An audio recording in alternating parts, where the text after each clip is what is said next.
Sukhandi same kurta.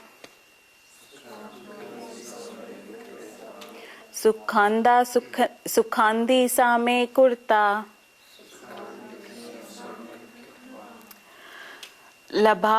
Labhu jaya jayu. Labhu jaya jayu. Tato yaduya yagyuse. Tato yudyahi yagyuse. Naivam papam apvapyasi. Treating alike pleasure and pain, gain and loss, victory and defeat, then get ready for the battle. Thus you shall not incur sin. These are such enlightening words. There has never been a religion in the world that tells you that you will not incur sin. Because normally religious, moral, ethical values always show how one will incur sin. Most religions will tell us, if you do this, then you will incur sin. If you do that, then you will incur sin, etc.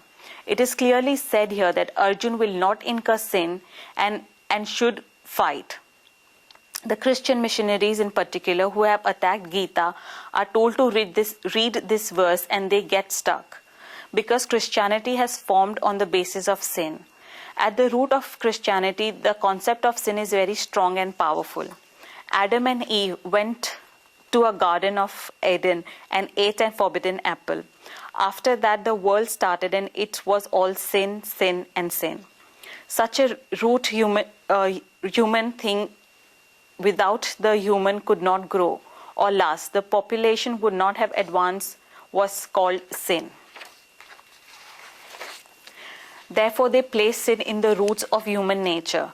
When all the world becomes sin and everything that happens becomes sin, thoughts are formed out of languages, and if you look at English language, there is a word for pap called sin, but there is no word for punya, which is the opposite of pap. Because under this view, everything you do is sin. Think about it, there is no word for punya. If you say good deed or good act, then it is not one word and does not qualify the opposite of sin. What is opposite of sin? Nothing. Pure, holy is pavitra and not punya. There is no word for punya. Sin is a noun. Therefore, even grammatically, it doesn't have opposite. Doesn't have any opposite.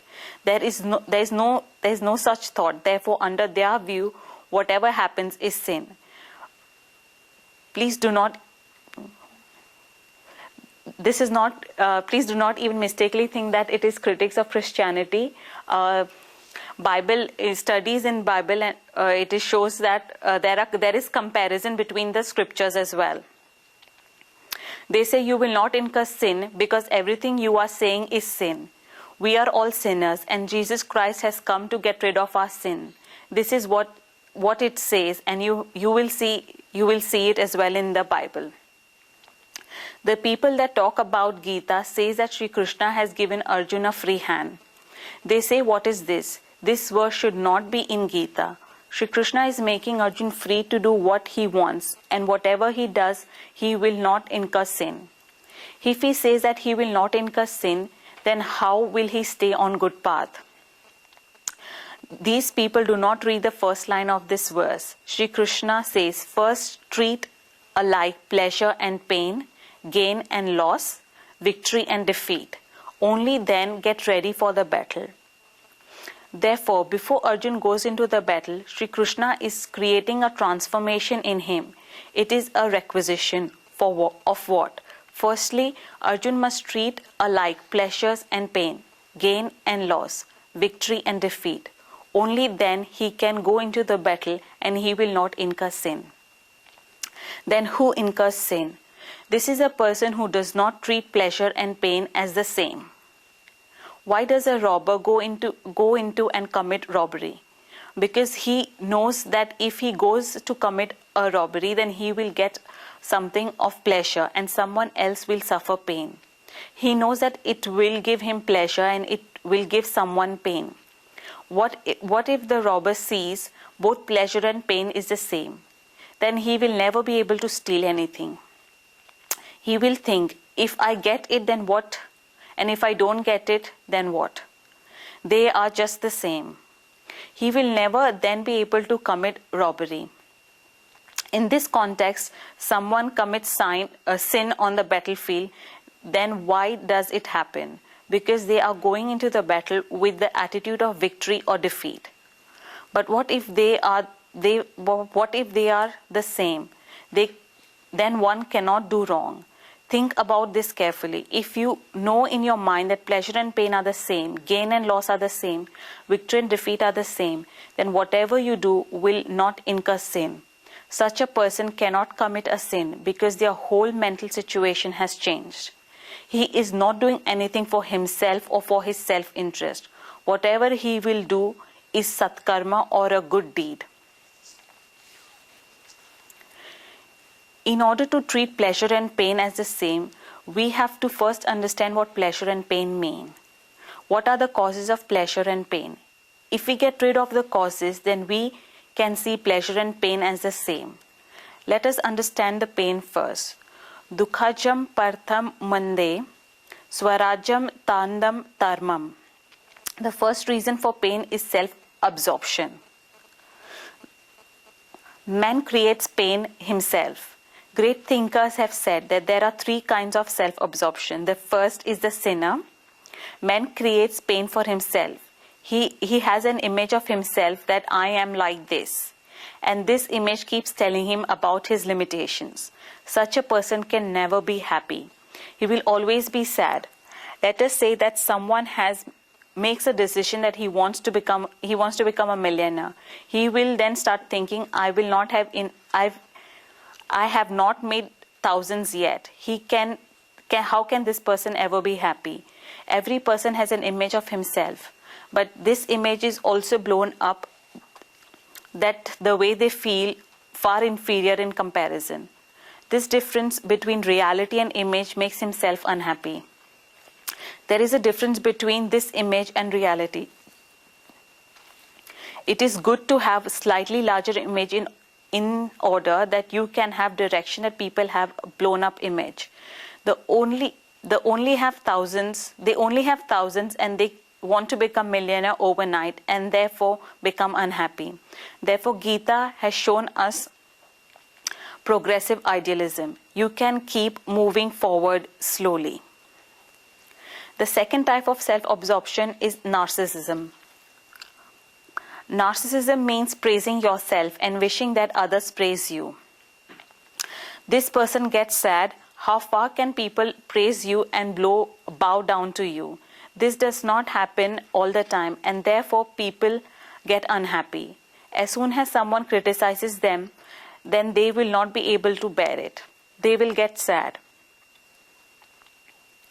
The third type of self-absorption is megalomaniacs. This is also a field of psychology.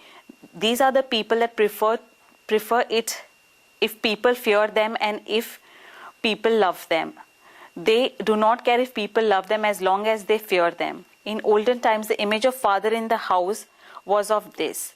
The fathers of 60 years old would come home at 7 p.m. and children playing with their toys and not studying. And if someone tells the child to watch out, your father is coming, the child feels as if the death is coming. The child would get scared, and as soon as the father comes into the house, then the child will fall quiet and will not do anything. These people who prefer it's if someone fears them and if they love them will always be if someone loves them, they will be unhappy. This is a reason for sadness. He seeks to be powerful rather than to be loved. The first reason was self-absorption. The second reason for pain is competition and struggle. In order to reach your goal, Some competition is necessary, but sometimes one becomes so competitive that he becomes part of the rat race and keeps running. He does not know where he wants to go and just keeps running. This is a reason for sadness. One is out to earn money because of competition. Even though they have a house, plenty of food, plenty of security, lots of savings, it is sometimes the only reason that people earn money. Why? Because you have one car and the other person has 2 cars. So you also want 2 cars. 1 car is enough to do all their necessities, but they still want another car. Once he gets the second car, then the person is competing, which changes, and he wants 3 cars. After that, he sees someone with imported car, and he still keeps running for buying better and new cars. You have to reach a goal, but the reason for it is important. You need a bigger purpose for your life, not just one. Many people are running like this.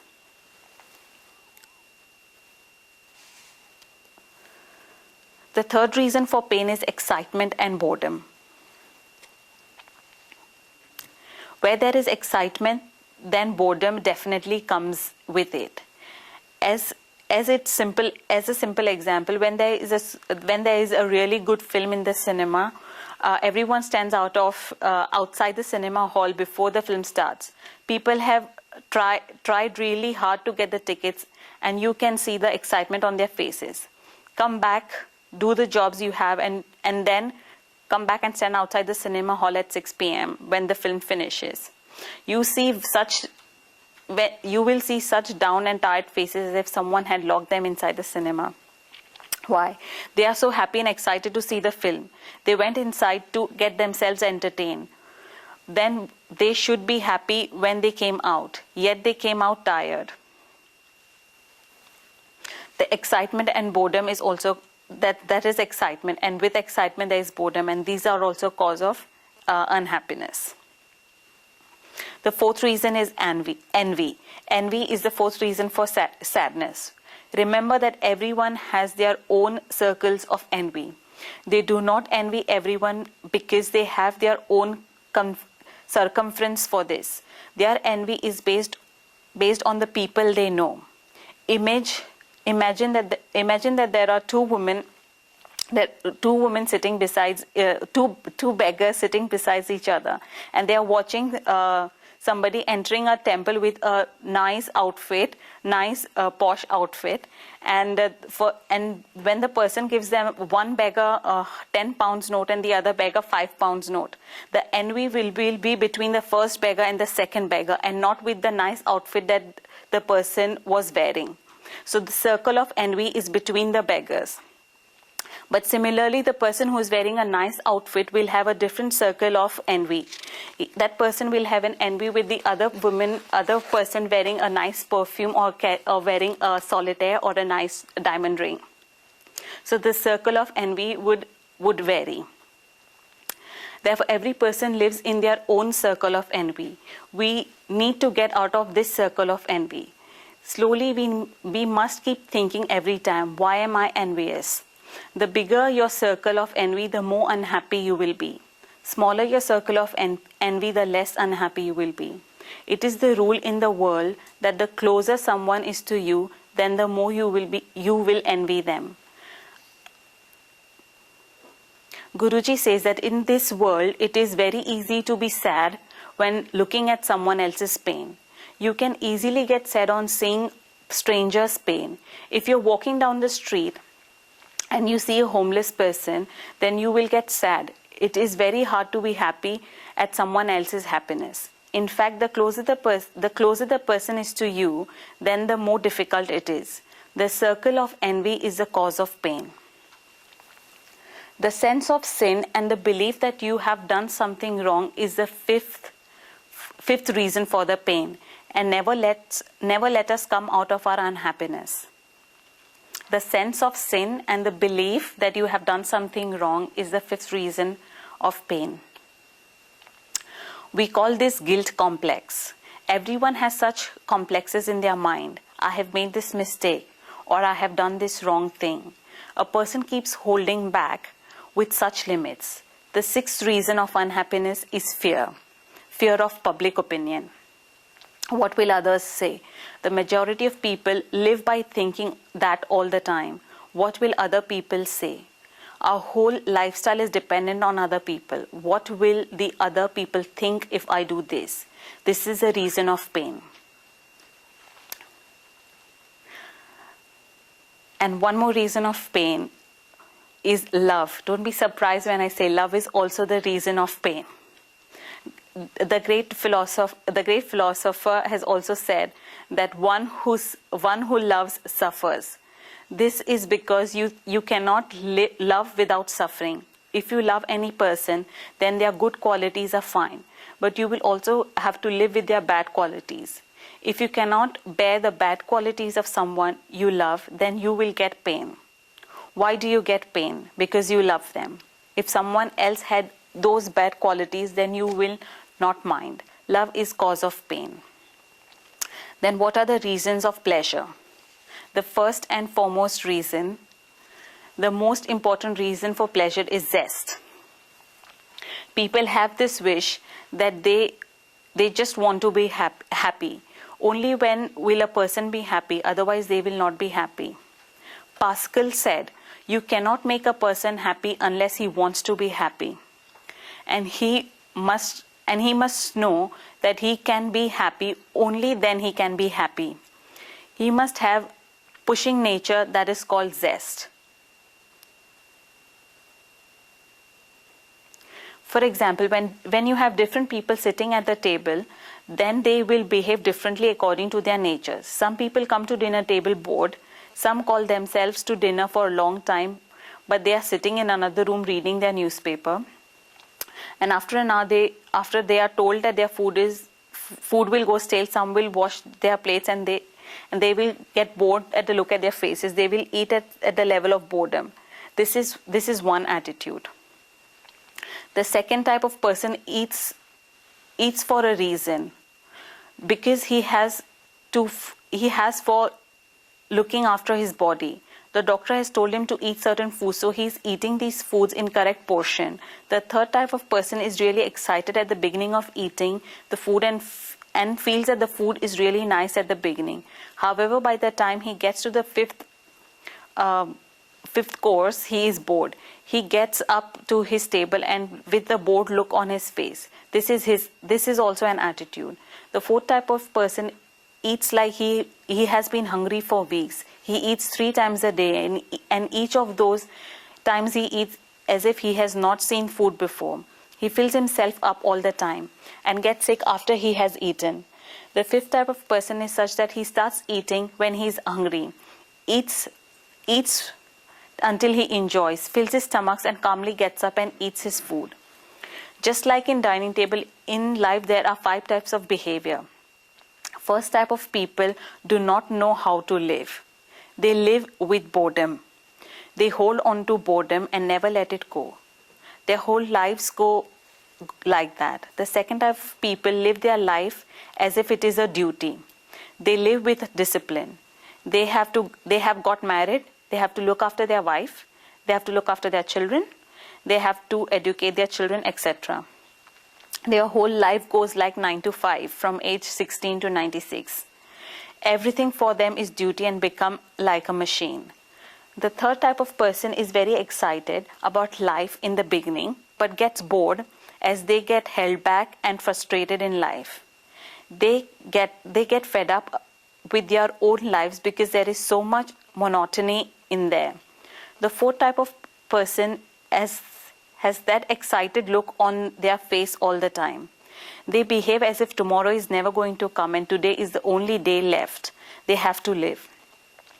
They run around left, right and center trying to get things done in the same way as with the dinner table.